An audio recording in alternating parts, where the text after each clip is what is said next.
बिस्मिल्लाहिर्रहमानिर्रहीम। अस्सलामुअलैकुम। आप देख रहे हैं डीडीपी एनालिटिका। आज फिर पाक अफगान सरहद चमन के इलाके में अफगानिस्तान की तरफ से फायरिंग हुई और चमन के इलाके में ही एक गांव में सिविलियन शहादतें हुई। उसमें एक शख्स शहीद हुआ और तकरीबन 12 के करीब लोग जख्मी हैं। ये वो सूरत हाल है जो वहाँ पे एक टेंशन सी बन चुकी है, क्योंकि 4 दिन पहले भी यहाँ एक वाक़या हुआ था जिसमें कि इसी तरह अफ़गानिस्तान की तरफ से हैवी वेपन्स इस्तेमाल किए गए थे, मोटर शेल्स फायर किए गए, जिसकी वजह से वहाँ पे 7 लोग शहीद हुए और तकरीबन 21 के करीब उस वक़्त भी ज़ख्मी हुए थे। हॉस्पिटल वगैरह में इमरजेंसी वहाँ पे आज भी नाफज की गई, क्योंकि 12 लोग ज़ख्मी हैं और सूरत हाल गैर यकीनी सी है। अफ़गान हुकूमत की तरफ से उनके वज़ीर दिफ़ा ने एक स्टेटमेंट दी जिसमें उसने कहा कि इस दफ़ा फायरिंग जो है वो पाकिस्तान की तरफ से इनिशिएट की गई है। यानी दूसरे लफ्ज़ों में उन्होंने पाकिस्तान के ऊपर इल्ज़ाम लगाया कि यहाँ से फायर हुआ, उसके जवाब में फिर अफ़गान साइड से फायर आया। ये अभी तय करना बाकी है, इसकी तहकीक मेरा ख्याल होगी और फिर पता चलेगा कि क्या वाक़या क्या हुआ मुकम्मल तौर पे। लेकिन कोई ऐसी नई बात नहीं है जो हम समझें कि अफ़गानिस्तान साइड से फायर होता नहीं। पहली बात तो ये कि अगर पाकिस्तान साइड से फायर किया है तो क्यों किया, क्योंकि पाकिस्तान तो ऐसे फायर नहीं करता। पाकिस्तान की हमेशा कोशिश ये रही है कि अफ़गानिस्तान के साथ बॉर्डर पुरअमन रहे, अफ़गानिस्तान के साथ कोई ऐसा मसला ना हो। और अक्सर औक़ात जो मीटिंग्स होती रही हैं पहली हुकूमतों के साथ भी और इनके साथ भी, वहाँ बॉर्डर मैनेजमेंट के लिए इंतज़ामात मजबूत किए गए और कोशिश की गई कि बॉर्डर मैनेजमेंट मिल के इस तरह की जाए कि कोई गलतफहमी हो ना। यानी फायरिंग करना, एक दूसरे के ऊपर गोली चला देना, वो तो एक लास्ट रिजॉर्ट है कि आप बिल्कुल आपके हाथ से सिचुएशन निकल गई और फिर आप कर रहे हैं। लेकिन उससे कम यही है कि आप फ्लैग मीटिंग करते हैं, बातचीत से मसला हल करने की कोशिश करते हैं, लेकिन यहां पे उस चीज की नौबत नहीं आती। जो गवर्नमेंट सोर्सेज हैं वो ये कह रहे हैं कि जो फायरिंग अफगानिस्तान से हुई है वो गालिबन इनके ट्रुप्स ने की है, लेकिन ये भी असर्टन करना अभी बाकी रहता है।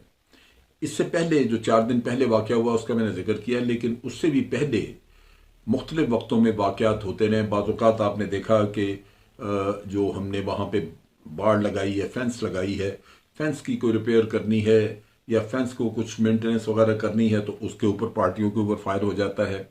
जहाँ पे शुमाली वज़ीरिस्तान साइड पे जो इलाके हैं अफ़गानिस्तान के, वहाँ तो मसला अक्सर रहता है, वहाँ तो टेररिज्म भी बहुत है, वहाँ से टीटीपी के लोग जो हैं वो भी फायर करते रहे हैं।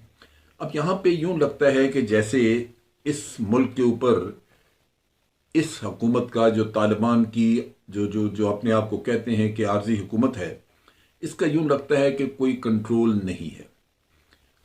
यूं महसूस होता है जैसे टेररिज्म भी उनके अपने यहाँ भी है और बाहर भी जो दूसरे मुल्कों के अंदर टेररिज्म हो रहा है अफगानिस्तान की सरहदों से, वो भी ये रोकने में नाकाम है। कल यूनाइटेड नेशन में जो मीटिंग हुई उसमें अफगान डेलीगेशन अंदर जाना चाह रहा था, लेकिन अफगान डेलीगेशन को इस हुकूमत के नुमाइंदों को इजाज़त नहीं दी गई। आप देखिए कि पूरी दुनिया में इस वक्त अफगान हुकूमत की रिकग्निशन भी नहीं है और पाकिस्तान एक वाहिद मुल्क है जो न सिर्फ ट्रांजिट ट्रेड की सहूलत अफगानिस्तान को मुहैया करता है, बल्कि अफगानिस्तान को एक लिहाज से पूरी दुनिया में रिप्रेजेंट भी करता है।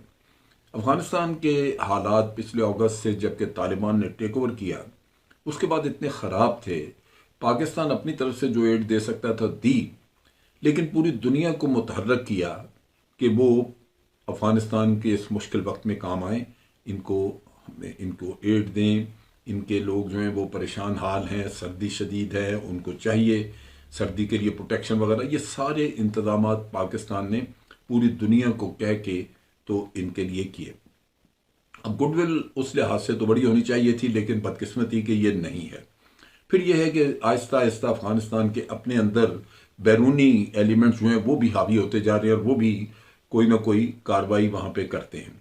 अब कुछ दिन पहले ही, मेरा ख्याल है 4-5 दिन पहले की बात है कि वहाँ पे एक होटल जिसमें कि चाइनीज़ मुकीम होते हैं, चाइनीज़ रहते हैं, वहाँ पे उसके ऊपर हमला किया गया। अब कोई चीज़ें वाज़ेह नहीं है कि चाइनीज़ की कोई वहाँ पे हलाकत हुई या नहीं, लेकिन उसके ऊपर हमला हो जाना ही एक बहुत बड़ी अलार्मिंग चीज़ है, क्योंकि चाइना भी इनकी इकोनॉमी के लिए बड़ी मेहनत कर रहा है और इनको हेल्प कर रहा है। उसके ऊपर चाइनीज़ फॉरेन मिनिस्ट्री ने बड़ा उनका शदीद बयान था, उन्होंने रद्दमल दिया और उन्होंने कहा जी वी आर शॉक्ड, यानी हमें बहुत सदमा हुआ, दुख हुआ है कि ये क्या किया गया है, वहाँ पे क्यों हुआ ऐसा। इसका मतलब ये है कि चाइनीज़ जो कि पाकिस्तान के साथ तो चलें, अफगानी कोई वहाँ पे ट्राइबल इश्यूज वगैरह निकल आते हैं, लेकिन चाइना के साथ तो ऐसा मसला नहीं है। चाइना के साथ तो उनका बॉर्डर भी बहुत छोटा है और चाइना बहुत सारी इनकी मदद भी कर रहा है। जो इनकी माइनिंग सेक्टर है उसमें जितनी भी माइंस वगैरह डेवलप करनी है मोस्टली चाइना कर रहा है।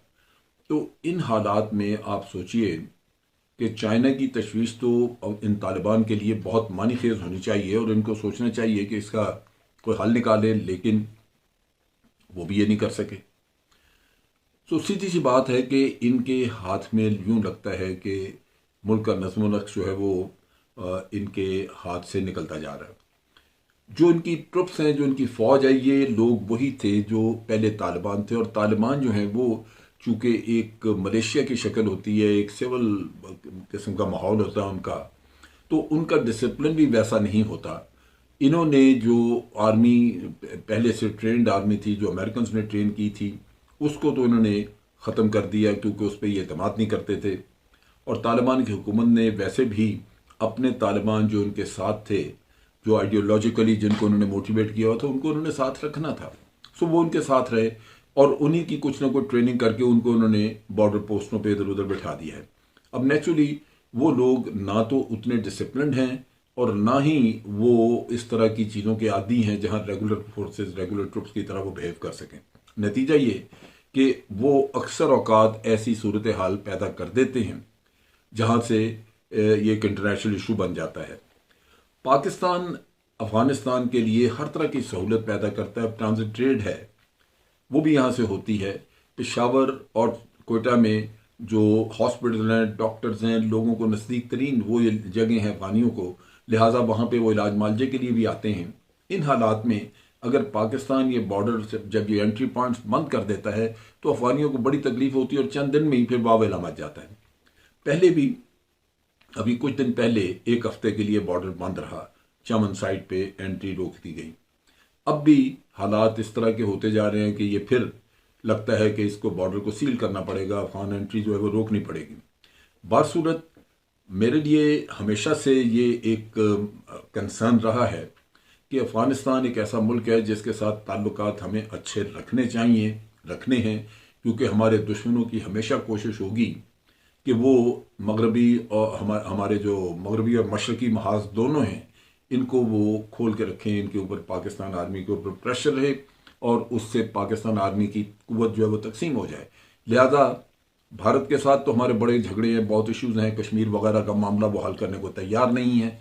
नतीजा ये कि वहाँ तो ट्रुप्स रहेंगे, लेकिन यहाँ पे हमें अंडरस्टैंडिंग डेवलप करने के लिए रीजनल कंट्रीज़ की कॉन्फ्रेंसेस वगैरह बुला लेनी चाहिए। पहले रेगुलरली हुआ करती थी लेकिन अब नहीं हो रही, जिसकी वजह से कोऑर्डिनेशन के मसले, इंटरनेशनल प्रेशर लाना अफगान गवर्नमेंट पे ये मुश्किल हो गया है।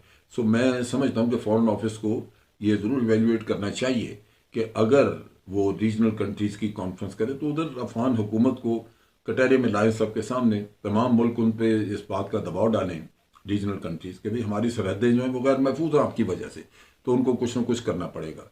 सो इस वक्त जो सूरत हाल है इसको जूं का तूं छोड़ना अक्लमंदी नहीं होगी। इसको इस तरह बार बार वो माफ़ी मांग लें, हम माफ़ी मांग लें, इस तरह के करके तो ये मामला मेरा ख्याल इस तरह नहीं चलाए जा सकते।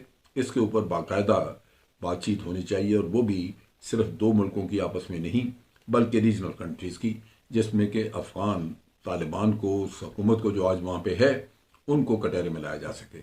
अब तक के लिए इतने ही। अफवाज पाकिस्तान जिंदाबाद, पाकिस्तान पाइंदाबाद।